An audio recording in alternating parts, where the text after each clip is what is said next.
Good Morning Business. Business Today. Et oui, le roi du jambon se met au végétal. Fleury Michon a lancé lundi les tranches VG, 3 produits à base de légumes, lentilles, corail, pois chiches et haricots blancs dans un emballage, et c'est important, similaire à celui des tranches de jambon. Bonjour Billy Sala, vous êtes le directeur général de Fleury Michon. Bonjour. Les consommateurs changent. Ce pivot, pour vous, c'est pas du gadget, c'est important parce qu'il faut vraiment faire évoluer votre business model, moins de ventes, plus de végétal. Effectivement, c'est une étape très importante pour Fleury Michon.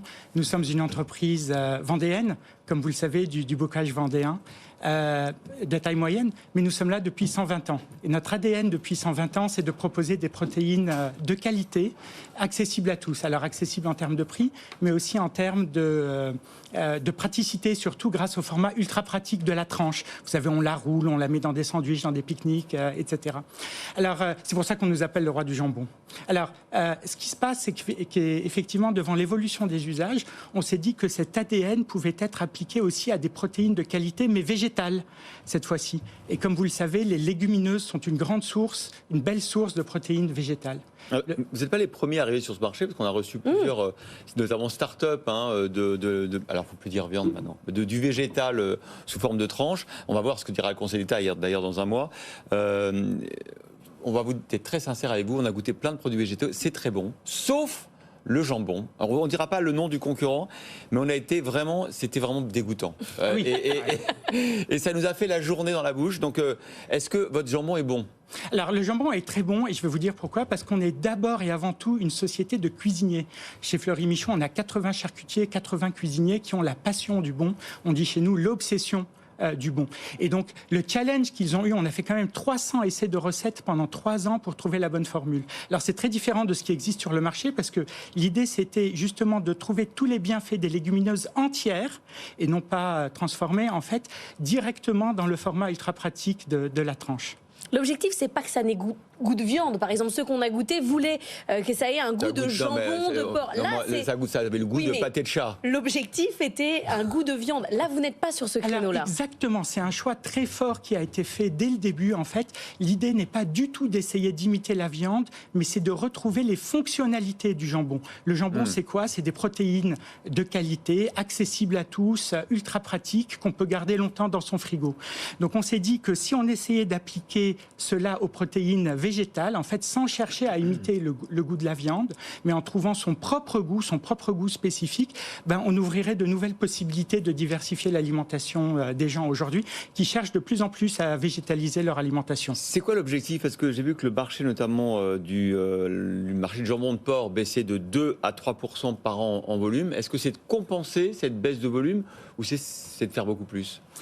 Déjà, écoutez, on va voir ce que les consommateurs, comment ils vont adopter le produit. Ouais. Nous, ce qu'on s'est toujours dit, c'est qu'on a cette mission d'amener les protéines de qualité sous quelque forme que ce soit aux consommateurs. Alors évidemment, d'un point de vue business, on ne peut pas rester indéfiniment sur un marché qui fait moins 2, moins 3% par an. Une année, ça va, 2 années, ça va, 10 années de plus, ça commencerait à faire beaucoup.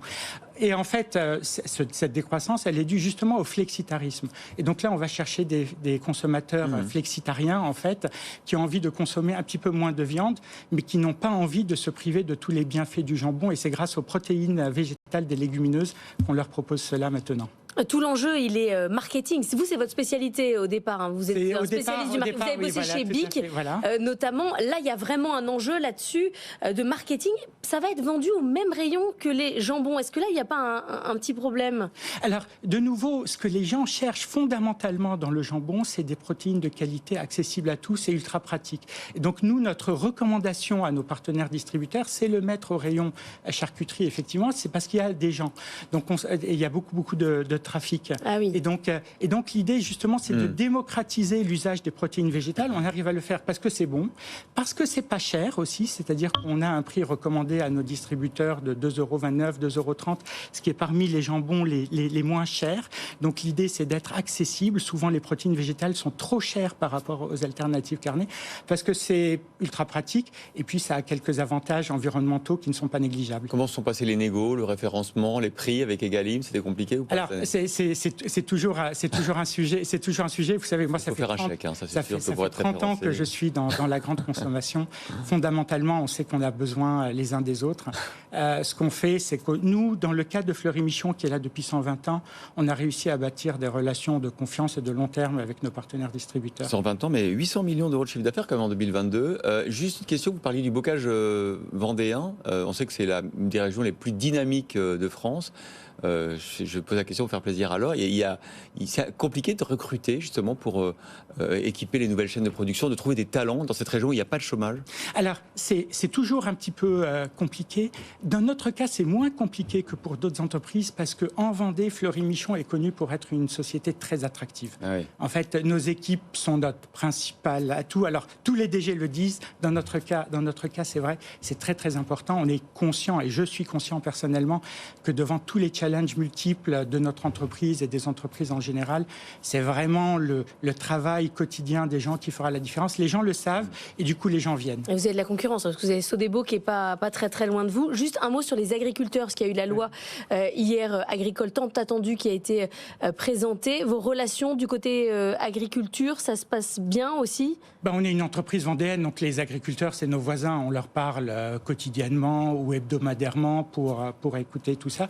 Et d'ailleurs, dans le cas des tranches VG que l'on lance, on a fait très attention à trouver des sources de légumineuses françaises. Pour 2 recettes sur 3, on n'a pas trouvé pour la 3e pour l'instant. On espère qu'avec le développement des volumes, on pourra contribuer à créer cette filière en France. Bon, il faut goûter. Qu'est-ce que vous voulez que je vous dise ? Des lentilles, des pois chiches et des haricots blancs. Voilà. L'haricot blanc, ça doit être plus compliqué, non, de les trouver, non? Écoutez, le haricot Les blanc, non. lentilles. Alors, on a fait un petit choix de charcutier sur le haricot blanc. On lui donne un goût fumé en le passant dans un fumage naturel au bois de chêne. Ah ouais. On lui donne un petit goût délicieux. Ça donne envie de goûter quand même, non? Oui, parce que le haricot blanc, au départ, j'étais pas convaincue. Merci beaucoup d'être venu nous voir ce matin, Billy Sellal, le directeur général de Fleury Michon.